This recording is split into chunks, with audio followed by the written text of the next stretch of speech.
Dream girl 2 film की शुरुआत होती है। हमें दिखाया जाता है कि करम जो इस फिल्म का हीरो है वो एक जगराते में डांस वांस कर रहा होता है। फिर जब अपने रूम में जाता है तो उससे एक आंटी जी आती हैं, वो उसे प्रपोज कर देता है। लेकिन वो समझता है कि वो उसकी गर्लफ्रेंड परी थी। असल में परी और दोनों जो उससे बहुत प्यार करते हैं वो शादी करना चाहते हैं। और तो वो कहता है आंटी जी मैंने इसको नहीं, मैंने परी को प्रपोज करा। तो परी उसे बताती है कि अगले दिन मेरे पापा जी हम मेरा रिश्ता लेकर आ रहे हैं, तो उनके साथ वेल बिहेव रहना। तो जब उनके पापा जी आते हैं देखते ही हवेली बहुत पुरानी है, उसमें पेंट भी नहीं हुआ। तो उनसे पूछते हैं पेंट क्यों नहीं हुआ होता है। तभी वहाँ पे कर्जदार आते हैं। तभी जो जगजीत जी जो करम के पापा हैं वो उन लोगों को बाहर लेके जाते हैं। लेकिन जब बाहर जाकर देखते हैं वो देखते हैं कि वहाँ पे कर्जदारों की लाइन लगी पड़ी है। तो उनके परी के पापा बोलते हैं कि यहाँ पे तुम्हारे पास खुद का घर नहीं है, मैं अपनी यहाँ पे बेटी की शादी कभी भी नहीं करूँगा। तो मैं पहले लोन में चुकाऊंगा तभी मैं तुम्हारी बेटी की शादी करूँगा। तो उसके जो करम है अपने पापा जी एक दोस्त के घर में रहता है और वो जाकर देखता है कि हमें कुछ ना कुछ पैसों को जुगाड़ लगाना पड़ेगा, कम से कम 10-15 लाख रुपये में चाहिए ही चाहिए।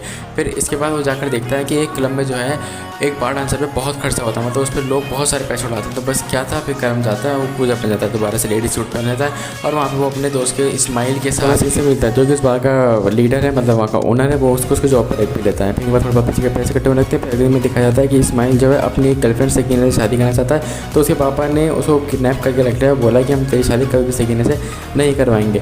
तो क्योंकि वो बताता है कि तेरे ठीक है मैं तुम्हारी शादी करवा नहीं। जब उसे कहता है कि मुझे उनसे प्यार है तो बताता है कि लेकिन मेरा एक बेटा शाहरुख है जो बहुत डिप्रेशन में, तो मैं चाहता हूँ कि वो साइकियाट्रिस्ट के पास जाओ और उसका इलाज करवाओ। तो वो सोचता है कि मैं अपने दोस्त को ही क्यों ना वो करवाया। तो पूजा बन के इसके पास आता है शाहरुख के पास और उसे बहराने की कोशिश करता है कि शादी कर लो या डिप्रेशन से बाहर आ जाओ। लेकिन वो उसकी बात नहीं मान रहा होता है। लेकिन फिर वो और ज़्यादा ट्राई करता है। ये सब देखे कि पूजा कितना ट्राई कर रही है शाहरुख पे, तो वो सोचते हैं कि शाहरुख की शादी हम पूजा से ही कराएंगे। और ये इस बात सुन के तो पूजा शौक में आ जाती है और उसके दादाजी बोलते हैं कि नहीं शादी तो हम तुम्हारी से ही कराएंगे। फिर इसके बाद वो सोचते हैं कि हमें 25 लाख रुपये मिलेंगे अगर मैंने इससे शादी करवाई। तो वो शादी के लिए मान भी जाता है। फिर क्या था, इसका निकाह होना होता है। तभी वहाँ पे सोना सिंह आता है। तभी जब पूजा ने मुँह ढक लेती है कि उसे पता है कि जो है वहाँ का ओनर है वहाँ डांसर का, और वहाँ पर वो शाहरुख के पास आ जाता है। वो जब एक लड़का बन के बात कर रहा होता है, करम बन के बात कर रहा होता है, जो कि उसके दादाजी सुन लेते हैं। दादाजी से पहले कुछ बोल पाते हैं कि डेथ हो चुकी होती है और उनके पापा से बताते हैं कि दादाजी चलते पड़े हैं, लेकिन इनकी दीवार पे लिखे गए लड़का बहु। मतलब इसका मतलब यह था कि जब तक तुम्हें बच्चा नहीं होगा, बेटा नहीं होगा, तब तक हमारी छोटे बच्चे की शादी नहीं होगी इससे। तो वो करम शौक हो जाता है कि मतलब बेटा कहाँ से हो सकता है, तो हो ही नहीं सकता है। इसके बाद वो जाकर देखता है कि परी उससे लड़ाई कर चुकी है क्योंकि उसके वजह लिपस्टिक का निशान मिला। तो लगता है इसे किसी तरह फेयर चल रहा है। वहाँ पर अंकल जी घर पर आते हैं, वो बोलते हैं कि तुम्हारा कोई बेटा भी है करम। वो उसके पापा जी बोलते हैं जगजीत जी ये तो बड़ा नालायक बेटा है, हमसे 25 लाख रुपये लेके भागा हुआ, 25 लाख रुपये अभी भी मांग रहा है। फिर इसके बाद वो पूजा बन के बात कर रहा होता है लोगों से। फिर धीरे धीरे करके जो है वो समझ जाता है शाहरुख की ये लड़की नहीं लड़का है। वो जब उसे हक कर रहा होता है तो उसकी दोस्त होती है जिससे वो स्मेल से प्यार करता था, वो उसे हक करते हुए देख लेती है।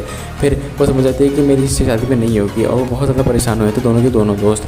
फिर उसके पास एक कॉल आती है जहाँ मुझे पता चलता है कि सालों जो है ना उसके दोस्त ने चुका दिया, मतलब जितने क्रेडिट कार्ड का बिल था उसके दोस्तों ने चुका दिया है और वो बहुत ज़्यादा खुश हुए थे। परी भी देखती है कि मतलब ठीक है, मतलब पैसे देने लगे इकट्ठे हो रहे हैं और परी के बाबा भी काफ़ी खुश होते हैं। तभी वो क्रेडिट कार्ड वाला दोस्त घर पर आता है और उसके बाबा जी से पकाए थे कि नहीं अब यहाँ पे हमें तुम्हारी कोई भी ज़रूरत नहीं है। फिर जगजीत जी अपना खुद रिश्ता लेके वहाँ पहुँच जाते हैं और वो देख के पागल हो जाते हैं। उनको चाहता है कि वो अब सकीना से शादी करे, मतलब बहुत ही कॉम्प्लिकेटेड स्टोरी की तैयारी है। फिर वो सोचते हैं कि मैं शादी करूँगा, लेकिन वो समझते हैं कि मेरी शादी नहीं हो सकती क्योंकि मेरा जो दोस्त का बेटा है वो शादी करना चाहता है। और एक रात जो है पूजा मतलब करम बन के बात कर रही होती है तो वो सुन लेता है कि मतलब ये तो लड़की की आवाज़ है। फिर इस पर पकड़ा जाता है कि हाँ ये तो एक लड़का है। करम बोलता है कि हाँ मैं लड़का हूँ। तो वो लोग ड्रिंक कर रहे होते हैं, वो बोलते हैं कि नहीं यार मेरे पापा बहुत प्यार करते हैं, इस वजह से हमें कहानी बनानी पड़ेगी बच्चे की, और मेरे पापा बहुत प्यार करते हैं इस वजह से मैंने शादी भी कर रखी है। फिर इसके बाद अगले दिन पर जो है वो शाहरुख जो है पूजा के साथ मतलब करम के साथ बाहर जाता है, बताता है कि इनको जो है बेबी नहीं हो सकता है। इसके बाद उसके पापा बेहोश हो जाते हैं। फिर वो लोग बाबा के पास जाते हैं कि मतलब उसकी बेबी कैसे कराएं हम लोग।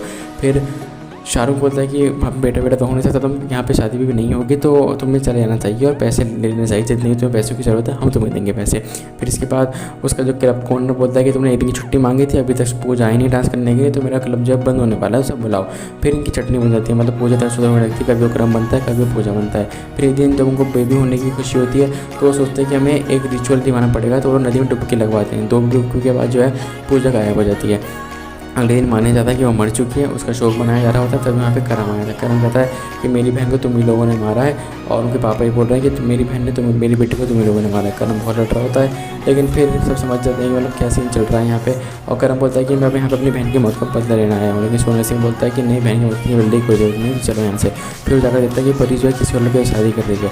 तो फिर बस क्या था, पूजा जो है करम बन जाती है, करम पूजा बन जाती है, मतलब वो सबके सामने नक्का पट रहा था। वो बोलता है कि मैं ही पूजा थी, मैं ही करम था, और ऐसे वो सीन चल रहा होता है। फिर इसके बाद वो डांस करता है, सब लोग खुश होते हैं और फिर परी से वो कहता है कि मैं तुम्हारे लिए जो कुछ किया सिर्फ पैसों के लिए कि ताकि मैं शादी कर सकूँ, ये सब मैंने पैसों के लिए किया। वो परी वहाँ चली जाती है। फिर उसे बोलता है परी से कि मुझे बहुत अफसोस है कि तुम मेरे लिए कुछ भी नहीं कर पाई। शाहरुख, पापा और परी वहाँ से चले जाते हैं। फिर लेकिन अगले दिन जो है परी उसी के घर पर जो है बारात लेकर आती है और वो बहुत ज़्यादा खुश होता है, बोलता है कि तुम लोगों की ड्रीम में बन चुके हो, क्यों ना मेरी भी एक बार ड्रीम कर बन के देखो।